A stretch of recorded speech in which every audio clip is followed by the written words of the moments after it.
2024 లేదా 25లో డిగ్రీ లేదా బీటెక్ చదివారా? సాఫ్ట్‌వేర్ జాబ్ కోసం ఎదురు చూస్తున్నారా? అయితే కోడ్ జ్ఞాన్ 100 డేస్ కోర్సులో చేరండి. జాబ్ సాధించండి. భర్తలు భార్యలపై కేసులు వెయ్యొచ్చా అనే ఈ టాపిక్ని ఇంట్రెస్టింగ్ టాపిక్ని మీద ఈరోజు డిస్కషన్ నడుస్తుంది. నమస్కారం అండి. నమస్తే. ఈరోజు మాకు ఇంట్రెస్టింగ్ టాపిక్. ఎప్పుడు కూడా లీగల్గా చూసుకుంటే ఆడవాళ్ళకే ఎక్కువగా లీగల్గా సపోర్ట్ ఉంటుంది అని చెప్పి అంటున్నారు. కానీ భర్తలు కూడా సఫర్ అయ్యే సందర్భాలు చాలా ఉంటున్నాయి. అలాంటి వాళ్ళు భార్యల మీద కేసు వేయొచ్చా? అదేవిధంగా అత్తమామల మీద కూడా కొందరికి సఫర్ అవుతున్నారు. అలాంటి వాళ్ళు కోడళ్ళ మీద కేసులు వేయొచ్చు అంటారా? యాక్చువల్‌గా అండి ఫ్యామిలీ మ్యాటర్స్ విషయానికొచ్చేసరికి ఎప్పుడు కోడళ్ళే కేసులు ఫైల్ చేయడం అనేది మనం రెగ్యులర్‌గా చూస్తూ ఉంటాం. అవును. హస్బెండ్స్ వేసినవి ఉంటాయి, అత్తలు వేసినవి ఉంటాయి. ఏం కేసులు వేస్తారు? ఎలాంటి సందర్భాల్లో వాళ్ళకి వేయడానికి అవకాశం ఉంది అంటే, కోడలు అనేది ఎప్పుడైనా ఫ్యామిలీ డిస్ప్యూట్ వస్తే ఇమ్మీడియట్‌గా అమ్మాయి ఇచ్చేది 498 కంప్లైంట్ ఒకటి. తను జాబ్ చేసుకోకపోతే, తన పేరు మీద ఏమి ఆస్తులు లేకపోతే కనుక మెయింటెనెన్స్ కేసు వేసుకునే రైట్స్ ఉంటాయి. అలాగే గృహహింసకి సంబంధించి గృహహింస చట్టం ప్రకారం అమ్మాయి డీవీసీ కేసు ఫైల్ చేసుకుంటూ ఉంటుంది. ఈ 3 కేసులు వేస్తారు. పిల్లలు ఏదైనా ఉంటే కనుక కొంతమంది ప్రాపర్టీ కేసులు షేరింగ్ కోసం అని చెప్పి వేయడం అనేది జరుగుతుంది. ఇంతే మనకు తెలుసు. జెంట్స్ విషయానికి వచ్చేసరికి డైవర్స్ కేసు ఫైల్ చేస్తారు, లేదా రెస్టిట్యూషనల్ కంజుగల్ రైట్స్ కోసం భార్యని కాపురానికి రమ్మని వేస్తారు. ఈ కేసులు వైఫ్ కూడా వేయొచ్చు. అంటే తనకి డైవర్స్ ఇచ్చే ఉద్దేశం లేకపోతే ఆర్సీఆర్ ఈవిడ వేసుకుంటుంది, ఆయన డైవర్స్ వేస్తాడు. లేదా వైఫే నాకు డైవర్స్ కావాలి అనుకుంటే ఈ 3 కేసులు వేసి డైవర్స్ కూడా వేస్తుంది. ఓకే. సో ఈ 3 కేసులు వాళ్ళు హింసించడానికి పనికొస్తే ఇక్కడ డైవర్స్ అనేది ఫ్రీగా అతని నుంచి విడిపోయి హ్యాపీగా బతకడానికి పనికొస్తుంది తనకి. సో ఇంతవరకే జనాలకి అవేర్నెస్ ఉంటుంది. డైవర్స్ కేసు వేసుకుంటే అంతకంటే ఆప్షన్ లేదు జెంట్స్కి అనేది ఒక ఫీలింగ్. యాక్చువల్గా ఈ కేసులకి ఫైట్ చేయడమే చాలా ప్రాబ్లమాటిక్ విషయం జెంట్స్కి.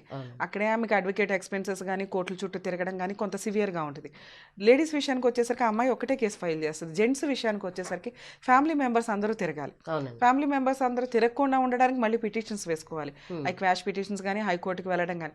అంటే నెంబర్ ఆఫ్ కేసులు ఒకే కుటుంబం మీద పడినప్పుడు కొత్త కేసులు వేసుకొని మళ్ళీ తిరగడం ఎందుకు అనేది నా ఉద్దేశం. యాక్చువల్గా ఒకవేళ వేసుకుంటే ఎట్లాంటి కేసులు వేసుకోవచ్చు జెంట్స్ అనేది.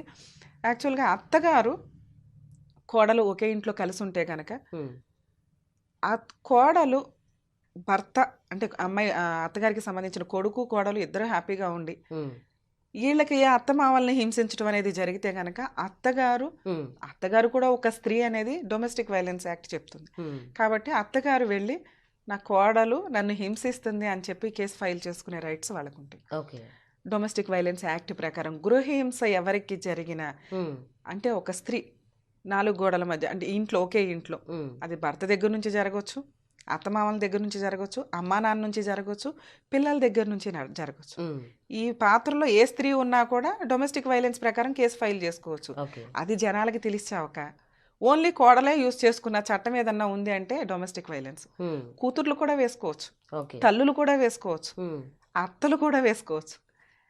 ఎవరు యూజ్ చేసుకోరు దీన్ని. ఆ చట్టం గురించి పూర్తిగా తెలియక డొమెస్టిక్ వైలెన్స్ అంటే ఒక కోడలే సఫర్ అవుతుంది అన్న ఒక ఫీలింగ్ తోటి వేసుకోరు ఎవరు. అత్తగారు వేసుకోవచ్చు. ఇప్పుడు కోడలు కేసు వేసినాక అత్తగారు కూడా వెళ్ళిపోయి నాకు డొమెస్టిక్ వైలెన్స్ అంటే కోర్టు యాక్సెప్ట్ చేయదు. ప్రూవ్ చేసుకోవాలి, చాలా లిటిగేషన్ ఉంటుంది. ముందే అత్తగారు వెళ్ళిపోయి నాకు ఆ కోడలతో లిటిగేషన్ అన్నప్పుడు వేరు. బాబు నన్ను ఇట్లా హింసిస్తుంది, నా ఇంత ప్రాపర్గా లేదు వ్యవహారం అంతా, మమ్మల్ని ఇట్లా బ్లాక్మెయిల్ చేస్తున్నారు ఇదని. అలాగే అత్తమామలు ఎవరైతే ఉన్నారో వాళ్ళు హ్యూమన్ రైట్స్ కమిషన్కి వెళ్ళి మాకు ఈ ఇంట్లో ఇంత సఫర్ జరుగుతుంది, మాకు ఇంత ఇబ్బందికరంగా ఉంది కోడలు వాళ్ళ ప్రవర్తన వల్ల అని వాళ్ళు ప్రొటెక్షన్ అడుగుతూ కేసు ఫైల్ చేసుకోవచ్చు. అంటే అత్తమామలు వేసుకోవడానికి ఈ ఫెసిలిటీస్ ఉన్నాయి. అత్తగారు ఒక్కళ్ళే వేసుకోవాలంటే యాజ్ ఏ స్త్రీగా ఆవిడ డొమెస్టిక్ వైలెన్స్ ఎట్లా వేసుకుంటుందో అత్తమామలు ఇద్దరు కలిసి వాళ్ళు సీనియర్ సిటిజన్స్ లేకపోతే సఫర్ అవుతున్నారు ఇంట్లో అనుకుంటే ప్రొటెక్షన్ పర్పస్గా హ్యూమన్ రైట్స్ కమిషన్కి వెళ్ళే రైట్స్ ఉంటాయి. లేదా అత్తమామల ఆస్తి ఇది బలవంతంగా కోడలో కొడుకు ఉండడానికి వీల్లేదు. లేదా కోడలో కొడుకు ఏదో గొడవ జరుగుతుంది, కొడుకు ఎక్కడో వేరే ఊళ్ళోనో వేరే స్టేట్లోనో వర్క్ చేస్తున్నాడు, కోడలు బలవంతంగా ఈ ఇంట్లో నేను వీళ్ళిద్దరిని చూసి పెళ్లి చేసుకున్నాను కాబట్టి ఈ ఇంట్లో ఉంటానండి అని డిస్ప్యూట్ వచ్చిన తర్వాత అంటానికి కుదరదు. అంతా అన్యోన్యంగా ఉన్న రోజున ఖచ్చితంగా ఆ ఇంటి కోడలే అమ్మాయి వారసురాలు, అమ్మాయికి అన్ని రైట్స్ ఉంటాయి. కానీ డిస్ప్యూట్ వచ్చిన తర్వాత వీళ్ళ మీద కేసులు ఫైల్ చేసేసి నేను బలవంతంగా ఆ ఇంట్లో ఉంటాను, నాకు విత్ ప్రొటెక్షన్, నాకు ఆ ఇంట్లో ఉండే రైట్స్ ఇవ్వండి అనే హక్కు కోడలకు ఉండదు. సో కోడలు ఏం చేస్తుంది, ఆటోమేటిక్గా బలవంతంగా అట్లా ఉన్నప్పుడు అత్త మామలు ప్రొటెక్షన్తో పాటు ఈ అమ్మాయిని బయటికి పంపించండి, మాకు సేఫ్టీ లేదని పోలీస్ స్టేషన్లో కంప్లైంట్ ఇచ్చుకునే రైట్స్ ఉంటాయి. ఓకే. ఇక భర్త విషయానికి వచ్చేసరికి భార్య మీద ఎటువంటి కేసులు వేయొచ్చు. ఇప్పటిదాకా కాపురానికి రానో లేకపోతే విడాకులు ఇచ్చేయనో వేయడానికే ఉన్నాయి. 498 వీళ్ళు గెలిస్తే కనుక ఉమ్, హస్బెండ్ తరపు వాళ్ళు ఖచ్చితంగా దాని మీద డిఫామేషన్కి సంబంధించి కేసు ఫైల్ చేసుకునే రైట్స్ వాళ్ళకు ఉంటాయి. ఓకే. హస్బెండ్కి సంబంధించినవి వేశాడే అనుకో, ఆల్రెడీ ఈ 4 కేసులే ఫైట్ చేస్తున్నాడు, మళ్ళీ డిఫమేషన్కి ఇంకోటి వేసి తవ్వుకోవడం ఎందుకు? మనం ఎప్పుడైతే డిఫమేషన్ లేకపోతే మనకి లాస్ జరిగిందని వేస్తామో, ఈ అమ్మాయి ఈ ఓడిపోయిన కేసుల్ని రీఓపెన్ చేయమని చెప్పి అప్పీల్కి వెళ్తుంది. ఓకే. ఓడిపోయాను కాబట్టి అప్పీల్ వేసుకునే రైట్స్ ప్రతి ఒక్కళ్ళకే ఉంటాయి. ఓకే. మళ్ళీ ఆ అమ్మాయి అక్కడికి వెళ్ళి వేసింది అనుకో, మనకి అక్కడ ఒక ఖర్చు, ఉమ్, అక్కడ ఒక తిరుగుడు, అదొక టెన్షను. ఇంత ఎందుకు అని ఇవి జెంట్స్ యూజ్ చేసుకోరు. ఉమ్, సో అది మంచి పనే యూజ్ చేసుకోకపోవడం అనేది. నెక్స్ట్ స్వతహాగా సొసైటీ ఫీలింగ్ ఏంటంటే వన్స్ ఒకసారి ఇంకా స్టిల్ మ్యారేజ్కి మన ఇండియన్ కల్చర్లో కొంత రెస్పెక్ట్ ఉంది కాబట్టి అమ్మాయి జీవితం నాశనం అయిపోయినట్లే లెక్క, ఉమ్, వారసులు రోడ్డు మీద పడినట్లే లెక్క అనేది కొంత కన్సిడర్ చేసి, అది ఏ కంట్రీలోనే అన్నా ఉందండి. ఓకే. వేరే కంట్రీస్లో విషయానికి వచ్చినప్పుడు ఇప్పుడు మనం అంత పాష్ కల్చరు అన్న యుఎస్ వేరే చోట్ల కూడా 50% ఇచ్చేస్తారు. ఉమ్, నీకు డైవర్స్ ఎంత ఈజీయో విడగొట్టడం అనేది రెస్పాన్సిబిలిటీ కూడా అంత ఈజీగా వస్తుంది. ఓకే. మన ఇండియాలో అంత ఈజీగా రావు. ఓకే. భర్త వదిలేశాడు అంటే ఇక అంతే, ఇటు సొసైటీలోనూ ఒక అవమానమైన ఫీలింగ్ అనే ఇంకా ఆ కల్చర్లో ఉన్నాము. అవునండి. మెయింటెనెన్స్ ప్రాపర్గా రాదు, ఎవరు? పిల్లల్ని తనే పోషించుకోవాలి. ఉమ్, ఇక ఈ తొక్కులో మెయింటెనెన్స్ ఆర్డర్ చేసుకోవడానికి ఈవిడ తిరగలేదని తిరుగుతూ ఉంటుంది. దానివల్ల లా అండ్ ఆర్డర్ మీద కోర్టుల మీద కొంత బిలీవింగ్ తగ్గిపోతున్న సందర్భాలు. అవునండి. అట్లానే న్యాయం కాదు జరిగిద్ది. ఫ్యామిలీ డిస్ప్యూట్స్ విషయంలోకి వచ్చేసరికి కోర్టు ఏమనుకుంటుందంటే రెండు వైపులా మిస్టేక్ ఉంది, ఉమ్, అది ప్రూవ్ అయ్యేదాకా ఈవిడే కరెక్ట్ అని మనం చెప్పలేము, ఉమ్, ఆయనే కరెక్ట్ అని చెప్పలేము. సో ఆ ఎవిడెన్స్ ట్రయల్స్ కంప్లీట్ అయితే తప్ప ఎవిడెన్స్ మీద డిపెండ్ అయ్యి ఆర్డర్ ఇవ్వడం అనేది జరగదు. ఉమ్, ఎట్లాంటి వ్యక్తులన్నా భార్య పిల్లల్ని పోషించాల్సిన బాధ్యత భర్తకే ఉంటుంది కాబట్టి మెయింటెనెన్స్లు ఈ కేసులు అయితే ఖచ్చితంగా మహిళ గెలుస్తుంది. 498 డీవీసీ విషయానికి వచ్చేసరికి కొంత లీగాలిటీ మీద డిపెండ్ అయి ఉంటాయి కాబట్టి ప్రూవ్ చేయడం అనేది కొంత తక్కువ ఉంటుంది పర్సంటేజ్. ఈ మధ్య అవన్నీ ఎవిడెన్స్తో ప్రాపర్గా ఉంటున్నారంటే డౌరీ ఇచ్చేటప్పుడు ఆన్లైన్ ట్రాన్స్ఫర్లు చేయడము, ఉమ్, ఫొటోస్ తీసుకోవడము, లేదా కొంతమంది పెద్ద మనుషులతో లెటర్లు రాయించుకోవడం ఇలా ఉంటాయి కాబట్టి ఉమ్, అవి ప్రూవ్ చేయగలుగుతారు. ఇక వైలెన్స్ విషయానికి వచ్చేసరికి ఫిజికల్ మెంటల్ హ్యారాస్మెంట్స్ విషయాలకి ఫోన్లో మాట్లాడుకున్నవి కానీ లేదా అప్పుడు కొట్టినప్పుడు దెబ్బలకి ఇమీడియట్గా పోలీస్ స్టేషన్లో కంప్లైంట్ ఇస్తే ఉమ్, అవి కొంత ప్రూవ్ చేయగలుగుతారు. ఇక మెయింటెనెన్స్ విషయానికి వచ్చేసరికి తన్ని తాను పోషించుకోలేకపోతేనే మెయింటెనెన్స్ ఆర్డర్ అవుతుంది మన ఇండియాలో. ఉమ్, దానివల్ల ఏంటంటే ఇండియన్ చట్టాలు కొంత ఇబ్బందికరంగా ఉన్నాయి. అదే మీకు ఫారిన్ కంట్రీస్లో విషయానికి వచ్చేసరికి ఏంటంటే తను జాబ్ చేస్తుంది అన్నా కూడా పిల్లల పోషణ అనేది ఈక్వల్ షేర్లో ఉంటాయి. ఉమ్, అక్కడ మ్యారేజ్ అనేది ఎంత మనం ఫీల్ అయిపోయేంత ఇన్సిడెంట్ అయితే ఏం కాదు. బాధలు ఎంత ఈజీగా క్లియర్ అయిపోతే రెస్పాన్సిబిలిటీ కూడా ఇద్దరికి అట్లా ఈక్వల్ చేసేస్తారు. ఉమ్, మేబీ ఆ కల్చర్ త్వరలో మనకు కూడా వస్తుందేమో, ఎందుకంటే లేడీస్ డైవర్స్ తీసేసుకుని వెళ్ళిపోతున్న సందర్భాలు కొంత ఈజీ అయినాయి. కొంచెం సిటీ కల్చర్ అట్లా ఉన్న అమ్మాయిలు ఉమ్, ఈజీగానే డైవర్స్ తీసుకుంటున్నారు, వెళ్ళిపోతున్నారు. ఈ సందర్భం వచ్చినప్పుడు పిల్లలు సింగిల్ పేరెంటింగ్ అయిపోతుంది. అవునండి. ఇంకా మనకి ఇండియాలో పిల్లలకి యొక్క ప్రొటెక్షన్కి సంబంధించి ప్రాపర్ చట్టాలు సివియర్గా లేవు. ఓకే. ముందు తల్లి దగ్గరికే వెళ్ళాలి, తర్వాత అక్కడ వచ్చేసరికి అన్నీ ఈక్వల్గా కరెక్ట్గా ఉన్నాయి. ఉమ్, సో ఆ కల్చర్కి వెళ్ళేదాకా ఇక్కడ అమ్మాయిలు సఫర్ అవ్వాల్సిందే, అబ్బాయిలు అబ్బాయిలు సఫర్ suffer అవ్వాల్సిందే. ఎందుకంటే అబ్బాయిలు భార్యను కాపరానికి రా అంటే రాదు, కేసులు నడుస్తున్నాయి, ఆవిడకి ఇష్టం లేదు, అలా అని డైవర్స్ ఇచ్చేయమ్మా అంటే ఇవ్వదు.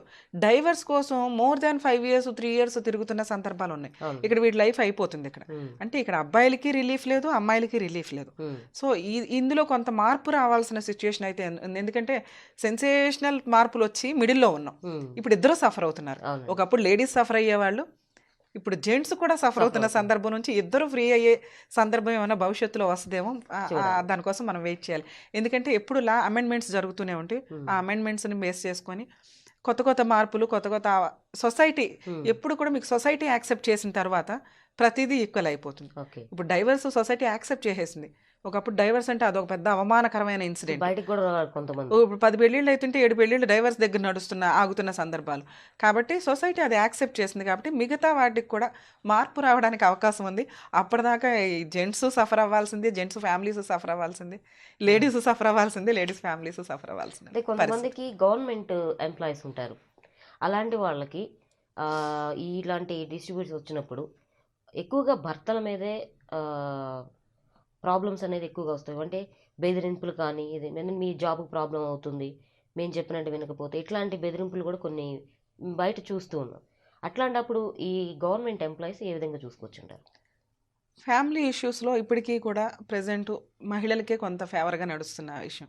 ఉమ్, జెంట్స్ గవర్నమెంట్ ఎంప్లాయీస్ అయితే కనుక ఖచ్చితంగా వాళ్ళకి కొంచెం రిస్కేనండి. ఉమ్, వాళ్ళు పోలీస్ డిపార్ట్మెంట్లో ఉండనివ్వండి, లేదా గవర్నమెంట్ అఫీషియల్స్ పొజిషన్లో ఉంటే కనుక లిటిగేషన్ ఎందుకు అంటే క్రైమ్ ఉంటే అందులో, అంటే ఇందాక మనం 498 అవును. ఫిజికల్ యాక్ట్కి సంబంధించి మాట్లాడుకున్నప్పుడు ఫిజికల్ యాక్ట్ సివియర్గా ఉంది అని అమ్మాయి ప్రూవ్ చేస్తే కనుక వీళ్ళ అరెస్ట్ వారెంట్ ఉంటుంది. ఉమ్, అరెస్ట్ ఎప్పుడైతే అవుతారో మీరు జాబ్కి సంబంధించి కొంత ఇబ్బంది వాళ్ళ అప్లికేషన్స్లోనే అపాయింట్మెంట్ లెటర్స్లోనే ఉంటాయి. ఉమ్, సో కొంచెం ఇబ్బంది అవ్వడానికి అవకాశం ఉంది.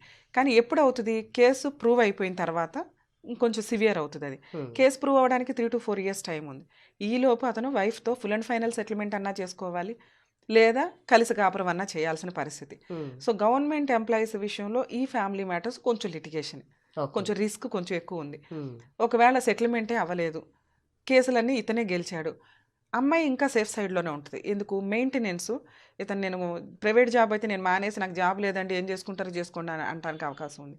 కానీ ఇటువంటి విషయాల్లో ఏంటంటే అతని శాలరీ నుంచి శాలరీ డిస్బర్సింగ్ ఆఫీసర్కి ఆర్డర్ ఇచ్చి డైరెక్ట్గా డిడక్ట్ అయ్యేలాగా ఫెసిలిటీస్ ఉంటాయి. ఓకే. సో మిగతా వ్యక్తులతో పోల్చుకుంటే గవర్నమెంట్ ఎంప్లాయీస్ చేస్తున్న జెంట్స్కి కొంచెం సఫర్ ఎక్కువే ఉంటుంది. ఓకే. ఒకవేళ మహిళలు గవర్నమెంట్ ఎంప్లాయీస్, ఉమ్, జెంట్స్ వేయడానికి ఇక్కడేం పెద్ద కేసులు లేవు, అవును. అమ్మాయి సేఫ్ సైడు.